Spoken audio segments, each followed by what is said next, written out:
Zoria had never been one to let go of an idea, no matter how dark or twisted it was. And the more she thought about it, the more she was convinced that Imana's beauty, her almost ethereal, magnetic presence, was the root of the power that had set her apart. If she could strip that beauty away, would it destroy the very core of Imana's strength? It was a dangerous game, but Zoria was no longer concerned with morality. She was obsessed, consumed by the need to restore balance, to right the wrongs that had been done to her. For days, Zoria had been planning her next move. She researched everything: potions, black magic, psychological manipulation. The thrill of it all made her heart race, but it also made her feel cold, almost detached from the world she used to know. The deeper she dove into her obsession, the further she distanced herself from any sense of guilt or empathy. The old Zoria, the one who would have hesitated at the thought of hurting another, had long since disappeared. She started by finding someone expendable, someone whose morals were as malleable as clay. A homeless man. The type who lived in the shadows, wandering the city streets, existing on the fringes of society. He wouldn't care about the consequences, wouldn't question her intentions. He was just another person willing to do anything for money. Zoria found him one night, his face covered by layers of grime, his eyes hollow from days without sleep.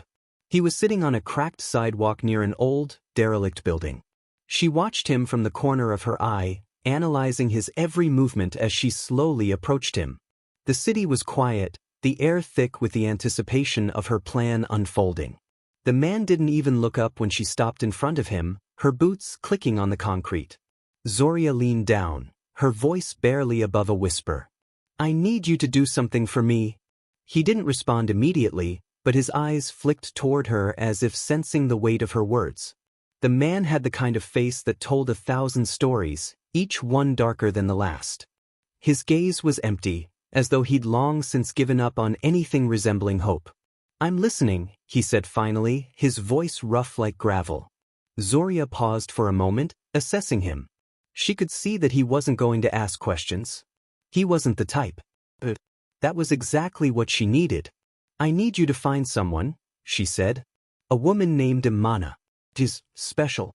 She has something that I need." The man raised an eyebrow. "You want me to get close to her?" Zoria nodded. "I want you to take something from her. Something only she possesses. And I'll pay you well for it." The man grinned, showing a set of yellowed teeth. "Sounds easy enough. What exactly am I looking for?" Zoria didn't answer right away. She reached into her bag, pulling out a small envelope. Inside was a picture of Imana, taken in one of the rare moments when she wasn't surrounded by her usual entourage. Her beauty shone through in the photograph, even though it was grainy and faded. Zoria slid the photo across to the man, and he picked it up slowly, studying the image. "That's her," he muttered. "But I don't see how I'm supposed to take something from her if I don't know what it is." Zoria's eyes narrowed. "Her beauty," she said coldly. "I want you to make her unrecognizable. To make her just like everyone else. You'll have to hurt her, make her suffer until she can never recover." The man stared at her for a long moment. He seemed to be weighing the implications of her request. Then he chuckled darkly. "All right, sweetheart. You got yourself a deal. But it won't be easy. You sure you want this?" Zoria didn't hesitate. "Yes, I'm sure." He stood up, dusting himself off, and stuffed the photo into his coat pocket. The deal was made. He would do what Zoria asked and she would pay him. No questions asked. The next few days were a blur of anxiety and anticipation. Zoria's mind raced as she thought about what would happen next. She knew that the man would follow through, that he would stop at nothing to complete the job. It would be brutal. But Zoria didn't care. She wasn't thinking about the consequences anymore. All that mattered was that Imana's power would be broken, and Zoria would restore the balance she had been craving. On the 4th night after her meeting with the homeless man, Zoria received a text. It was short, cryptic, and to the point. "It's done." She stared at the message, a cold feeling settling deep in her chest. The world felt different now, somehow. She wasn't sure if it was the dread of knowing what had just occurred or the satisfaction of knowing that her plan was in motion. Either way, she couldn't turn back now. The following morning, Zoria went to the place where she had last seen Imana, a small cafe where the woman would often sit alone, enjoying her coffee in the early hours before her busy day began. Zoria knew that if she waited long enough, Imana would be there. She always was. But as she walked toward the cafe, something felt off. The air was heavier, the street eerily quiet. When Zoria pushed open the door, the bell above it didn't ring like it usually did. She noticed that the lights were dimmer than usual, the atmosphere thick with an almost oppressive stillness. A few patrons sat at their tables, but there was no sign of Imana. Zoria felt a pang of worry. Had the homeless man failed? Was she too late?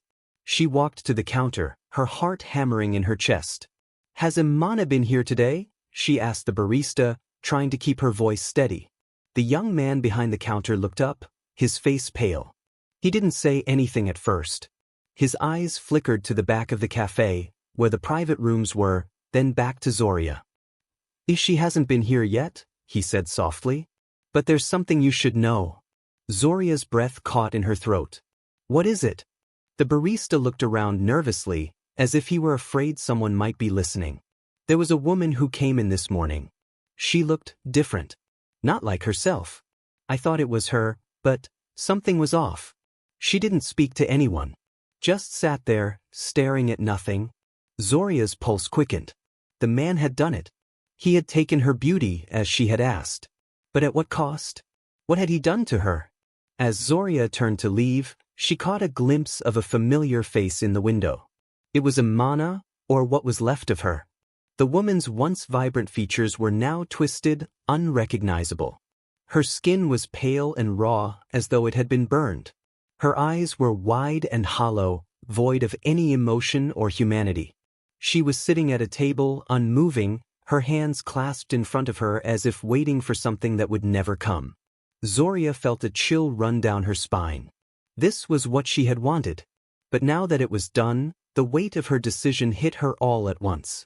What had she really accomplished? She had taken something from Imana, yes, but had she also lost a piece of herself in the process? She stepped outside, feeling the cold air hit her skin. There was no turning back now.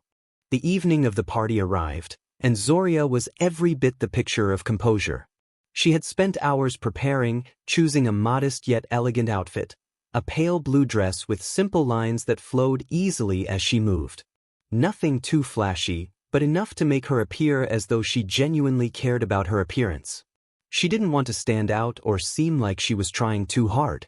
Tonight wasn't about her, it was about keeping up the facade.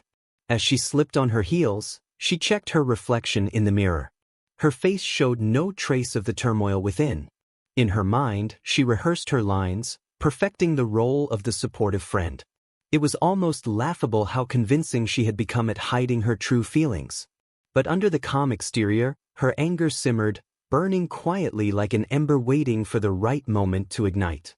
The party was being held at one of the city's grand hotels. Imana's name was on everyone's lips that evening, a topic of conversation that Zoria pretended to listen to with interest. As she stepped into the ballroom, her eyes scanned the glittering crowd. People laughed, drank champagne, and mingled beneath an ornate chandelier. The air smelled of expensive perfume and anticipation.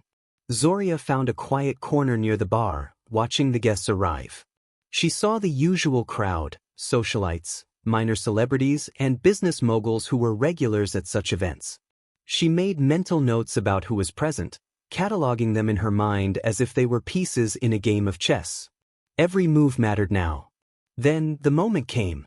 Imana entered the room, and it was as if the air shifted. Conversations stopped, heads turned, and all eyes followed her. She glowed, her beauty radiant even under the harsh lights. Imana wore a deep red gown that hugged her figure perfectly, her hair cascading down her shoulders like a waterfall of gold. She carried herself with an air of effortless grace, her lips curved into a smile that seemed to light up the entire room. Zoria clenched her fists at her sides, forcing herself to breathe deeply. This was exactly why she had to act. Imana's power was undeniable, and tonight, it was on full display. Zoria hated how easily people were drawn to her, how they fell over themselves just to bask in her presence. It was infuriating. But Zoria played her part. She approached Imana with a warm smile, embracing her as though nothing was amiss. "You look stunning," she said, her voice dripping with sincerity. Imana laughed softly, the sound like a melody, and thanked her. For the next hour, Zoria stayed by Imana's side, mingling with the crowd and making small talk. She laughed at the right moments, complimented the right people, and ensured that Imana had no reason to suspect anything. Every word she spoke, every gesture she made, was calculated. But beneath the surface, Zoria's mind was racing. She kept glancing at the clock, counting down the minutes until her plan would come to fruition. Somewhere in the city, the man she had hired was preparing to set things into motion. She had given him clear instructions, ensuring that nothing could be traced back to her. As the evening wore on, Zoria felt her anticipation grow. She kept her phone in her clutch, checking it discreetly for updates. Finally, a message appeared, a single word that sent a chill down her spine. "Ready." Her breath caught, but she quickly masked her reaction. She glanced at Imana, who was deep in conversation with a group of admirers, and excused herself. She slipped away from the crowd, finding a quiet spot on the hotel terrace. The city lights sparkled below, and for a moment, Zoria allowed herself to feel the weight of what she was about to do. There was no turning back now. She typed out a response, "Go." The man acknowledged her message with a curt reply, and Zoria closed her eyes, bracing herself for what would come next. She had thought about this moment for weeks, imagining every possible outcome. She told herself that this was the only way to restore balance, to reclaim what had been taken from her. But now, standing there in the cool night air, she couldn't shake the feeling that she was crossing a line she could never return from. When she returned to the ballroom, she noticed that Imana was no longer with the crowd. A faint sense of panic began to creep in, but she forced herself to stay calm. She mingled, pretending to look for her friend, all the while keeping an ear out for any sign of trouble. And then it happened. A commotion broke out near the entrance to the hotel. People whispered and craned their necks to see what was happening. Zoria moved closer, her heart pounding in her chest. She saw hotel staff rushing toward the source of the disturbance, their faces pale with shock. Imana stood at the center of the chaos, but something was wrong. Her gown was torn, her hair disheveled, and her face, her beautiful face, was marred by a series of jagged cuts. Blood trickled down her cheek, staining the fabric of her dress. She looked around wildly, her eyes filled with confusion and terror. Zoria froze, a cold sweat breaking out across her skin. This wasn't how it was supposed to happen. The man she had hired was supposed to make it look like an accident, something subtle and untraceable. But this was a public spectacle, a grotesque display that would draw attention and questions. Imana's eyes met Zoria's for a brief moment, and Zoria felt a pang of guilt so sharp it took her breath away. For a split second, she wanted to rush forward, to comfort her friend, to undo everything. But she couldn't move. She was rooted to the spot, paralyzed by the enormity of what she had done. As security escorted Imana out of the room, the crowd buzzed with speculation. Zoria stood there, her heart pounding, wondering how much longer she could keep up the act. The night had taken a turn she hadn't anticipated, and for the first time, she felt the full weight of her choices crashing down on her. Imana was the star of the evening. From the moment she stepped into the party, all eyes were on her. The room seemed to light up in her presence, her smile brighter than any gem or chandelier.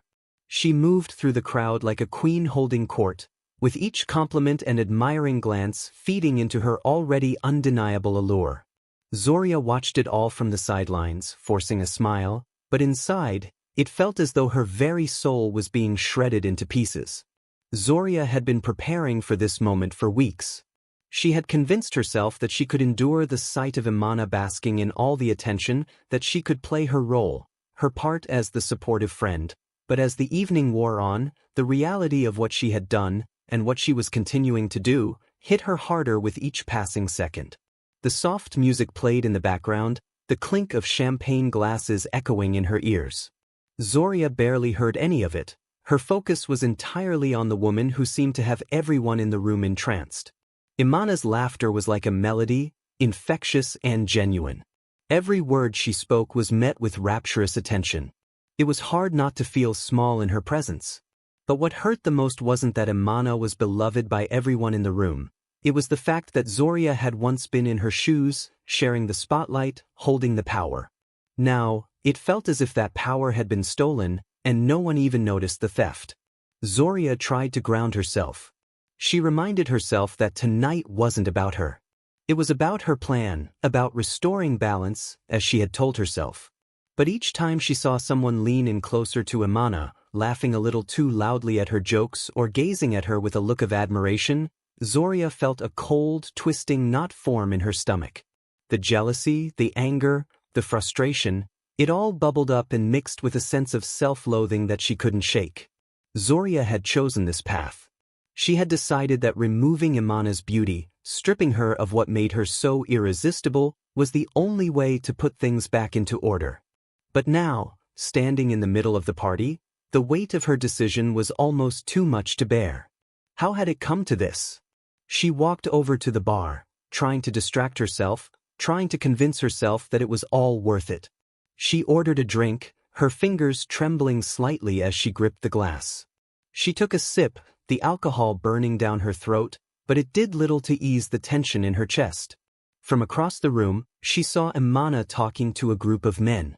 They were hanging on her every word, laughing at things that Zoria knew weren't funny, drawn in by the sheer magnetism that seemed to radiate from her. Zoria felt like a shadow, unnoticed, forgotten. Her stomach churned. She tried to force herself to look away, but she couldn't. Her eyes were drawn to Imana's radiant smile, the curve of her lips, the way the light caught in her hair. It was as if she was glowing, a force of nature that demanded to be worshipped. Zoria had never felt more insignificant, more invisible. And as much as she tried to smile, to appear normal, to carry on with the pretense of being happy for her friend, it all felt like a lie. A carefully constructed lie. Zoria stood there, watching the woman she had once considered a peer, a confidant, be adored by everyone in the room. It was maddening. She had seen it happen before, back when she and Imana had shared the same spotlight, when they had both been the center of attention. But now it was as if Imana had ascended to a level Zoria could never reach, a level she hadn't known was possible. And in that moment, Zoria realized the truth. It wasn't just about beauty. It wasn't just about the physical power that came with being admired. It was about something deeper, something intangible that Zoria couldn't quite put her finger on. Zoria's smile faltered, but she quickly fixed it, lifting her glass in the air and pretending to be part of the celebration. She didn't know how much longer she could keep this up. The longer she stayed in the room, surrounded by people who fawned over Imana like she was some kind of goddess, the more she felt like she was suffocating. The rage inside her, the need to fix everything, to make things right, was clawing at her, and Zoria knew she wouldn't be able to hold it together for much longer. Her phone buzzed in her purse. A message. Zoria's heart skipped a beat as she pulled it out, eyes scanning the text. It's done. The words were simple, but they sent a shockwave through her body. She knew what it meant. It was over. The plan had been executed. But now, standing there in the glow of the party, surrounded by people who loved and admired Imana, Zoria couldn't help but feel a sense of dread settle over her. What had she done? What would happen next? Imana caught her eye across the room, and Zoria's stomach twisted into a knot. She tried to push the guilt down, to ignore the feeling that was threatening to consume her.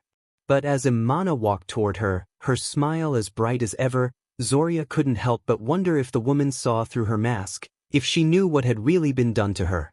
Zoria, darling, Imana said, her voice a melody that made Zoria's heart ache. You look lovely tonight. I'm so glad you could make it. Zoria forced a smile, her lips trembling ever so slightly. Of course. I wouldn't miss it for the world. Imana's eyes sparkled and she reached out, taking Zoria's hand in hers. The gesture was warm, genuine. Zoria almost couldn't bear it. I'm so glad you're here, Imana continued. You know, sometimes I feel like I'm drowning in all the attention, and I just need someone who truly understands me. Zoria's heart clenched. There was a pang of something deep inside her, regret, guilt, a feeling of being completely overwhelmed. But she couldn't back down now. She had to keep up the pretense. She had to be the supportive friend, the one who was happy for Imana. "I understand more than you know," Zoria said, her voice a little too quiet, too distant. She squeezed Imana's hand, pretending that everything was fine, that nothing had changed. But deep down, Zoria knew it had all changed. What she had done couldn't be undone. And as she watched Imana smile, completely unaware of what had just been set into motion, Zoria couldn't help but feel like a part of her was dying inside. The night continued around them, the laughter and music filling the air, but for Zoria, it all felt like it was happening in a distant world.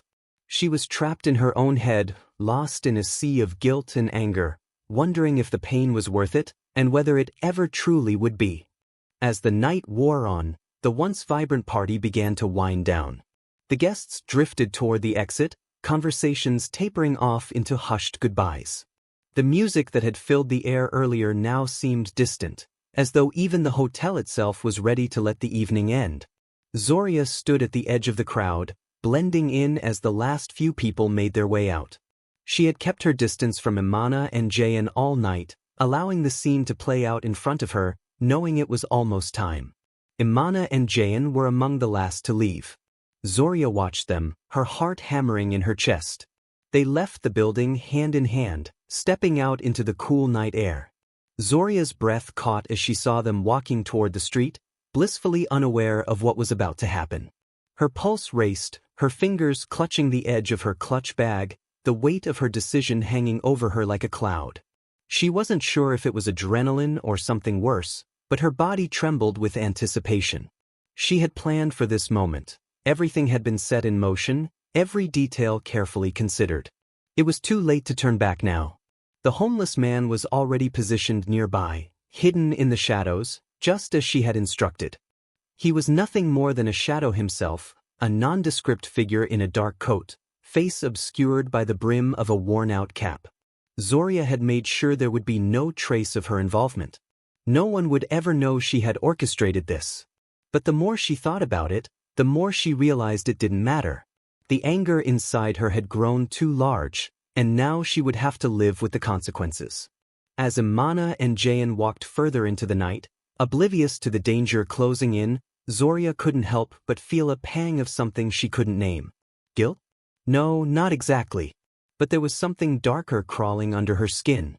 Something that told her that after tonight, nothing would ever feel the same again. And then it happened. The homeless man emerged from the darkness, moving with purpose. Zoria couldn't see his face from where she stood, but she knew what was coming. The man was holding something small and deadly. The glint of metal caught the light as the knife flashed in his hand. He approached them quickly, the movement fluid and practiced. Neither Imana nor Jayan noticed him until it was too late. With a swift, almost clinical motion, the man lunged at Imana. The knife was aimed with terrifying precision, a single, sharp thrust.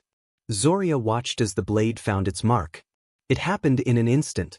The sound of the blade slicing through the air was drowned out by the sudden gasp of pain that escaped from Imana's lips. The knife pierced her skin, plunging into her face with brutal force. A look of shock spread across her features as the pain hit her, her body jerking in response to the assault. Jayan, caught completely off guard, rushed to her side, his voice filled with panic. "Imana!" he shouted, falling to his knees beside her. He cradled her in his arms, but the attacker didn't hesitate. Without a second thought, the homeless man turned and fled, disappearing back into the shadows as quickly as he had come. Zoria's heart was in her throat as she watched the scene unfold. It was everything she had planned for, precise, efficient, and brutal. But as Jayan held Imana, blood staining her face and hands, a sickening realization started to creep in. This was it. The moment she had waited for. Imana's breath was shallow, her eyes wide with confusion and terror. She tried to speak, but the words didn't come. Her fingers trembled as she touched her face, feeling the wetness of her own blood. Jayan, his face twisted in fear and disbelief, pulled her closer, trying to comfort her, but Zoria knew there was nothing that could be done. It was too late. In the distance, the sound of sirens grew louder, signaling the arrival of help. But Zoria knew it would be too late to save her. No one could undo the damage that had been done. Zoria stood frozen in place, watching the couple struggle to comprehend what had just happened. Her mind raced as the reality of her actions began to settle in. Everything she had worked for, everything she had set into motion, had led to this moment. And yet, as she looked at the chaos she had caused, a hollow emptiness began to fill the space where her triumph should have been. She turned away, stepping back into the shadows, as the distant sound of footsteps and voices approached. The night felt cold against her skin, and she couldn't shake the feeling that she had crossed a line from which there would be no return.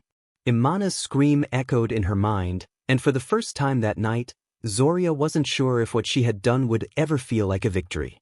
Zoria stood there in the shadows, hidden just enough so she could watch everything unfold. Her heart beat rapidly in her chest, but strangely, it wasn't the fear or anxiety she expected. Instead, there was a strange calm that washed over her as she observed the chaos she had set into motion. This was the moment of her revenge, the moment everything would finally be restored, as twisted as it had become. Imana collapsed to the ground, her scream of pain cutting through the quiet night, sharp and raw. Zoria's stomach tightened as she heard it, but she didn't look away. It wasn't just the pain that struck her, it was the sheer violence of it all.